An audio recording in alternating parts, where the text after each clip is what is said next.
मसीह में मेरा आप सबको शालोम। यहोवा यीशु मसीह में आपको बहुत सारी आशीषें और बरकतें दे। एक बार फिर से हम यीशु मसीह के बड़े अनुग्रह के द्वारा हमें ये अवसर मिला कि हम आज की बाइबल क्लास के अंदर बहुत सारी अद्भुत बातों को सीखें, क्योंकि पिछले भागों में हम अब्राहम के जीवन के बारे में सीख रहे थे। क्योंकि हमने एक भाग शुरू किया है विश्वास के नायकों के बारे में, और विश्वास के नायकों में से हमने सीखा था कि विश्वास क्या है। हमने हाबिल के विश्वास के बारे में सीखा, हमने नूह के विश्वास के बारे में सीखा, और अब हम अब्राहम के विश्वास के बारे में सीख रहे हैं। और पिछले भाग में हमने अब्राहम के जन्म के बारे में, उसके जीवन के बारे में कुछ बातों को सीखा था मेरे प्रियो। और आज के भाग में भी हम अब्राहम की लाइफ के ऊपर, अब्राहम के जीवन में से और बहुत सारी बातों को सीखेंगे। और मैं विश्वास करता हूं कि हम बहुत सारी आशीषों को, बरकतों को अपने जीवन में रिसीव करेंगे मेरे प्रियो। तो इब्रानियों 11 अध्याय 8 वचन में लिखा, विश्वास से अब्राहम जब बुलाया गया तो आज्ञा मानकर ऐसी जगह निकल गया जिसे विरासत में लेने वाला था, और यह नहीं जानता था कि मैं किधर जाता हूं, तो भी निकल गया। जब आप इब्रानियों 11 अध्याय को पढ़ते हैं तो बहुत सारे विश्वास के नायकों के बारे में लिखा है। उनके बारे में बड़े शॉर्ट में लिखा है, उनका नाम लिखा है। लेकिन जब इब्रानियों 11 अध्याय को आप पढ़ेंगे, अब्राहम के बारे में, सारा के बारे में बार बार लिखा है। कई आयतों में उसके बारे में लिखा हुआ है, क्योंकि अब्राहम जो है वो विश्वासियों का पिता, वो हमारा पिता है।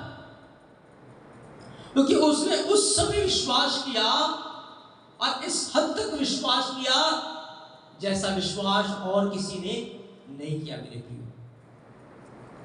तो अब्राहम के जीवन के बारे में मैंने पिछली बार आपको बताया था कि कैसे उसका जन्म हुआ। उसके जन्म के समय में एक तारा उदय हुआ था, और ज्योतिषियों ने जब उस तारे को देखा वो घबरा गए, वो डर गए, क्योंकि वो जान गए थे एक दिन अब्राहम रूपी तारा सारे तारों को, यानी कि सारी हुकूमतों को निगल लेगा, खत्म कर देगा, और पूरी दुनिया के अंदर सिर्फ अब्राहम का वंश रह जाएगा मेरे प्रियो।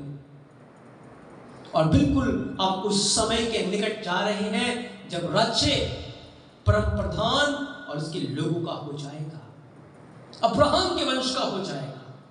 सारे राज्य उखाड़ के फेंक दिए जाएंगे, एक ही राज्य इस दुनिया के अंदर रह जाएगा मेरे प्रियो। उसके बाद हमने देखा था कि कैसे ज्योतिषियों ने जाकर नमरोद को बताया, और नमरोद ने अब्राहम की मौत के लिए योजना बनाई, लेकिन तारा ने उसे बचा लिया था। और हमने देखा जब अब्राहम बड़ा हुआ कैसे उसने मूर्तियों को तोड़ दिया, और जब उसने मूर्तियों को तोड़ दिया था तो उसका पिता नमरोद के पास आया कि मेरे बेटे ने ऐसे ऐसे काम किया, उसने मूर्तियों को तोड़ दिया। तो नमरोद बड़ा क्रोधित हुआ और उसने अपने सिपाहियों को भेजा कि अब्राहम को लेकर आओ।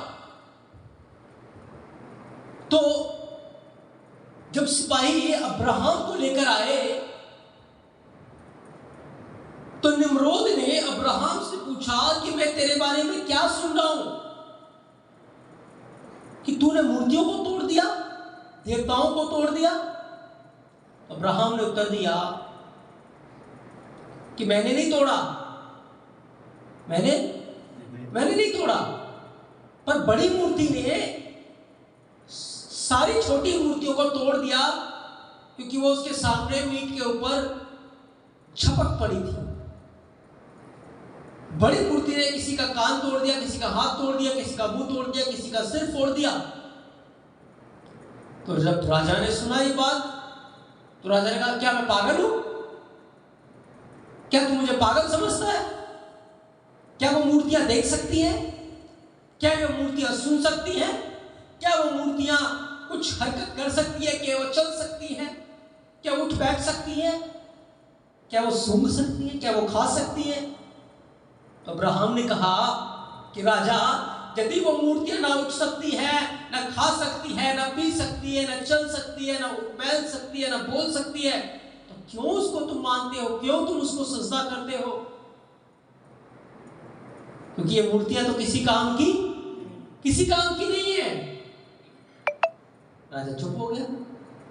अब्राहम डरा नहीं, अब्राहम गवाही दे रहा है।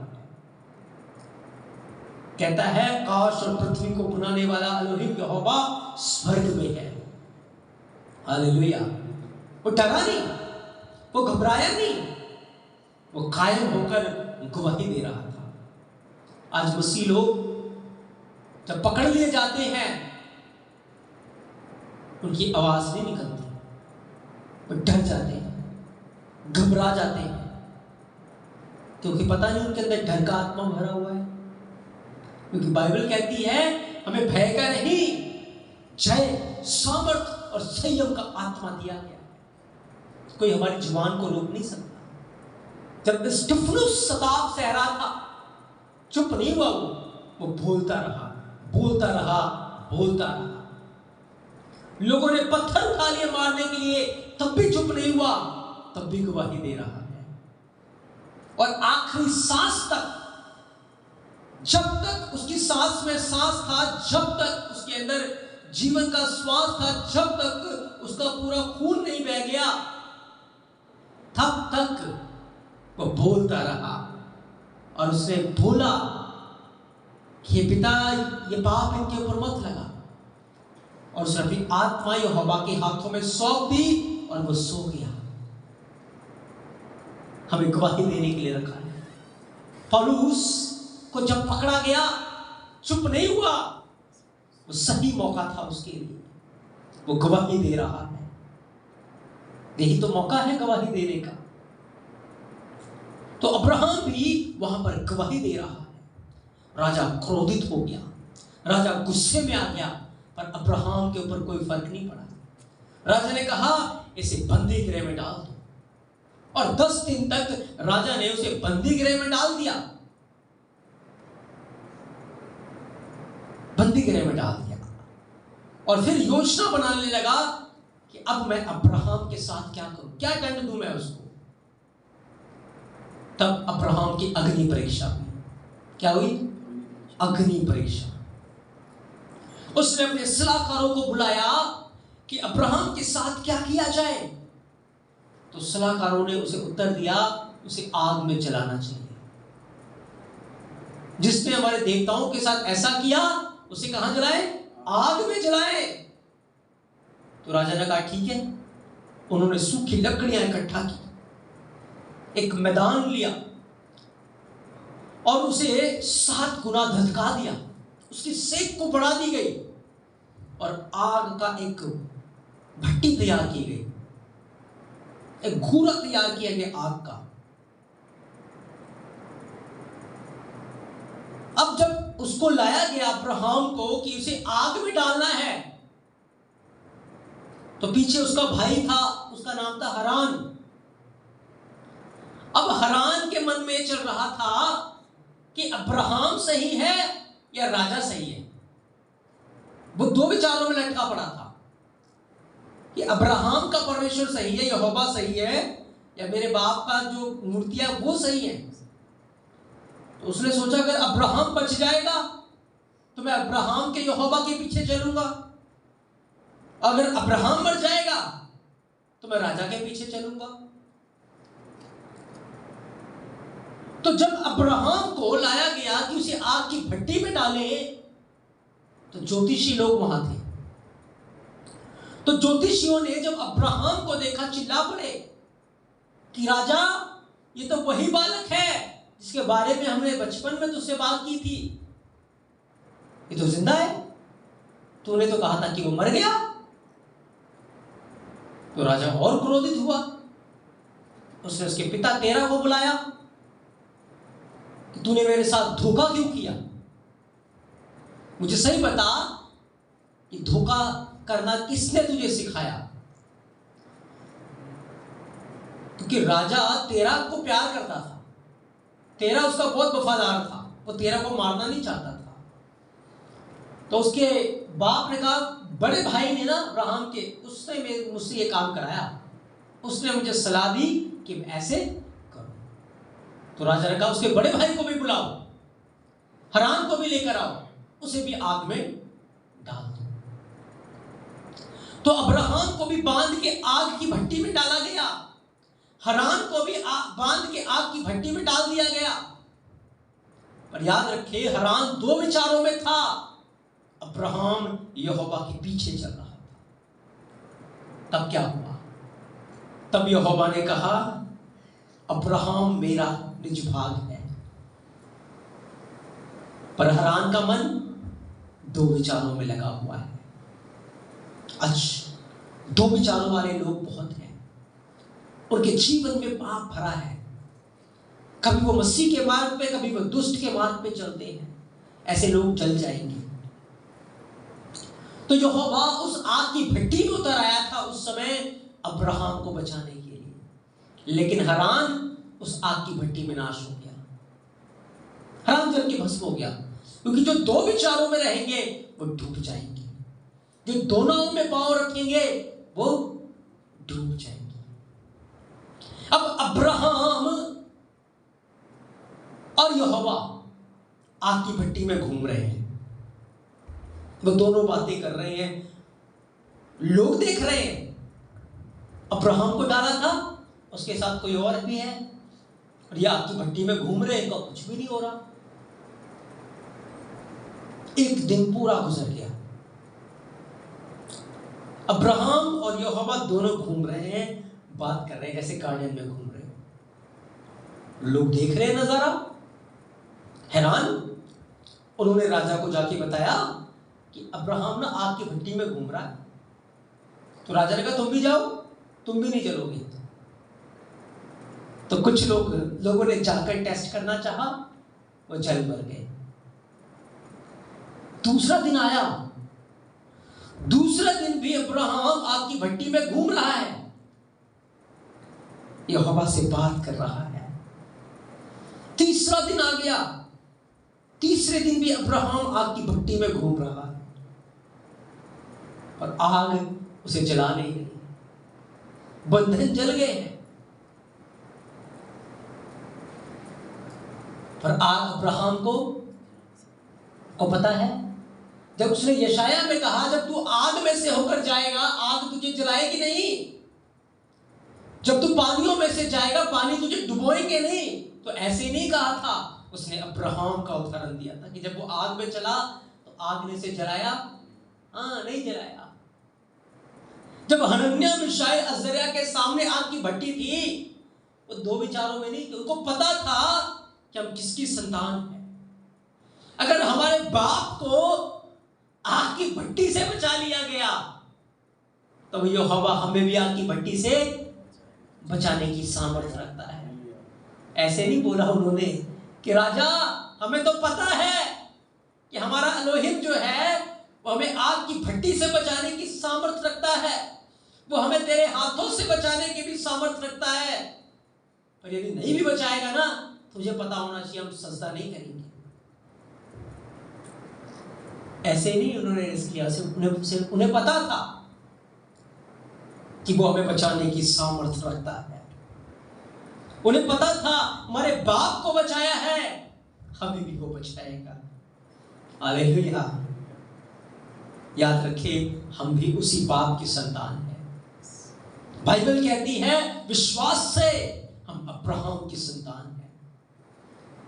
वह यहोवा बदला नहीं है, अगर उसने हमारे बाप को बचाया वो बेटियों को भी बचाएगा। हालेलुया। जब आप आग में से चलेंगे आग आपको जलाएगी नहीं, जब पानी में से जाएंगे पानी आपको डुबोएगी नहीं, पानी आपको नहीं डुबोएगी। क्यों? क्योंकि अब्राहम के साथ वाचा है, अब्राहम के साथ प्रतिज्ञा है। 3 दिन 3 रात अब्राहम उस आग की भट्टी में घूमता रहा, जैसे गार्डन में घूम रहा हो। अलग ही नजारा है वहां पर, यहोवा की उपस्थिति है वहां पर। मेरे प्रियो, जब आप अग्नि रूपी परीक्षा में जाएंगे, जब आप कलेश में जाएंगे, जब आप सताओं में जाएंगे, आपको पता है वो कलेश, वो सताव आपको जला नहीं पाएंगे, आपको डुबा नहीं पाएंगे, क्योंकि यीशु मसीह आपके साथ खड़ा होता है। अगर वो अब्राहम के लिए आग की भट्टी में आ सकता है, हनन्याह मिशाएल अजरिया के लिए आग की भट्टी में आ सकता है, दानियल के लिए शेरों की मांग में आ सकता है, तो वो आपके लिए भी आ सकता है। वो आपका भी एलोहिम है, वो आपका भी यहोवा है, वो आपका भी अद्रोही है, वो आपके लिए भी आ सकता है। पर दो विचारों में ना रहे, दो तरफे जीवन में ना रहे। एक मन से ठान लें कि मुझे यीशु मसीह के पीछे चलना है, चाहे कुछ भी हो जाए, मुझे उसी के पीछे चलना है। तब वो आपको बचाएगा, वो आपको छुड़ाएगा। बाइबल कहती है यहोवा के डरवैयों के चारों ओर उसका दूत छावनी किए हुए उन्हें घेर लेता है और वो उन्हें बचा लेता है। हालेलुया। 3 दिन 3 रातें बीत गए, अब्राहम आग की भट्टी में है, सब परेशान है, सब लोग परेशान हैं, राजा भी परेशान है, ये क्या हो रहा है। पर अब्राहम आनंदित है, अब्राहम खुश है। आपको पता है मुसीबत के सताने वाले सता सता के परेशान हो गए, सता सता के मर मिट गए, लेकिन मुसीबत बढ़ती चली गई। हालेलुया। बहुत सारे लोगों ने दावा किया मुसीबत लोप हो रही है, मुसीबत खत्म हो जाएगी, मुसीबत ऐसे हो जाएगी, लेकिन जो खत्म करने वाले थे वो खुद खत्म हो गए, मुसीबत बढ़ती चली गई। क्यों? क्योंकि यीशु मसीह अपने लोगों के साथ साथ चलता है।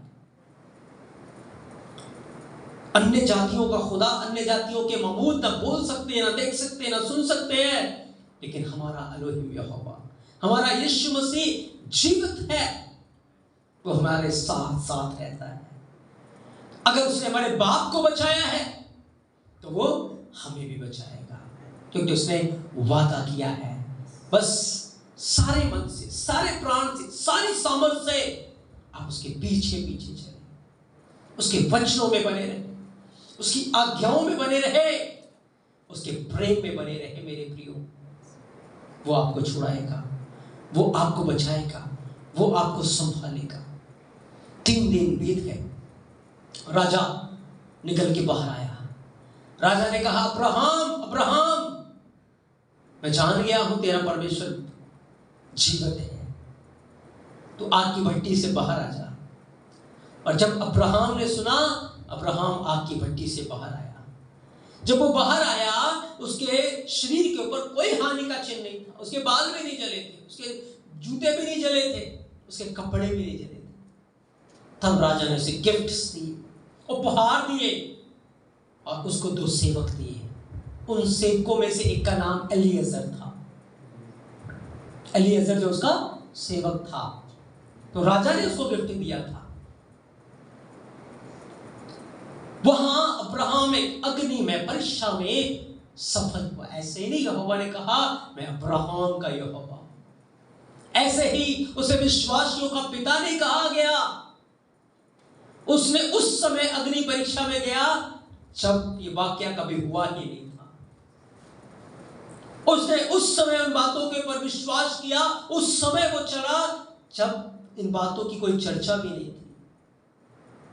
लेकिन आज हम इन बातों को जानते हैं, हमने इन बातों के विषय में पढ़ा है, शिक्षा प्राप्त की है, लेकिन फिर भी आज मसीह लोग 2 मार्गों में चल रहे हैं। फिर भी मसीह लोगों का विश्वास कमजोर होता जा रहा है। उस समय कलीसियाएं नहीं थी, उस समय कोई प्रचारक नहीं होते थे, उस समय कोई बाइबल नहीं थी। अब्राहम के समय में नहीं था। अकेला व्यक्ति विश्वास से चल रहा है, ना कुछ दिख रहा है, ना कोई विश्वास में है, ना कोई उसका ईमान बढ़ाने वाला है, लेकिन फिर भी क्या कर रहा है वो? यहोवा के पीछे चल रहा है। आज तो हमें सब कुछ मिला हुआ है, बाइबल हमारे पास है, कलीसिया चर्च हमारे पास है, वो वचन प्रचारक हमारे पास है, संदेश हमारे पास, सब कुछ, लेकिन फिर भी हम ठंडे और गुनगुने हुए पड़े। मेरे प्रियो, जिस यहोवा ने वादा किया है वो जीवित है, यीशु मसीह ने जो वादा किया है कि देखो मैं युगों के अंत तक सर्वदा तुम्हारे साथ हूं, तो सच में वो साथ है, वो मौजूद है। वो ना कभी छोड़ेगा और ना कभी आपको त्यागेगा। बस हर परिस्थिति में आप उसके साथ विश्वास योग्य बने रहें, उसके साथ ईमानदार बने रहे मेरे प्रियो। तो अब्राहम ने अग्नि परीक्षा के ऊपर जय प्राप्त की और अब्राहम मालामाल हो गया, धनवान हो गया। जब वो धनवान हो गया, मालामाल हो गया, तब राजा को फिर ज्योतिषियों ने उभारा कि अब्राहम बहुत धनी हो गया है, वो हम पर कब्जा कर लेगा, हमें खत्म कर देगा।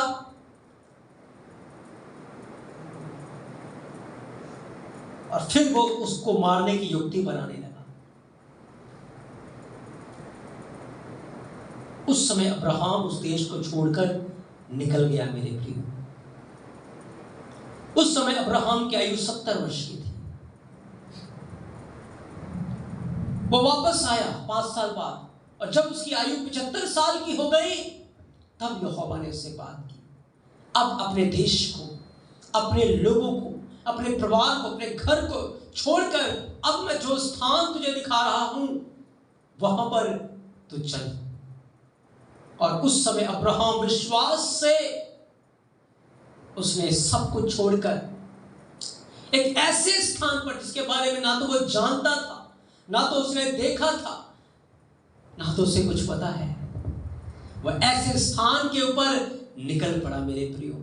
और यही गवाही ये वचन देता है कि विश्वास ही से अब्राहम जब बुलाया गया तो आज्ञा मानकर ऐसी जगह निकल गया जिसे मिरास में लेने वाला था, और ये नहीं जानता था कि मैं किधर जाता हूं, तो भी निकल गया। और उसने विश्वास किया उन बातों के ऊपर, और विश्वास सिर्फ यहोवा ने जो उससे बात की वो सुन के अपने मन में नहीं रखा, पर सब कुछ लेकर निकल गया।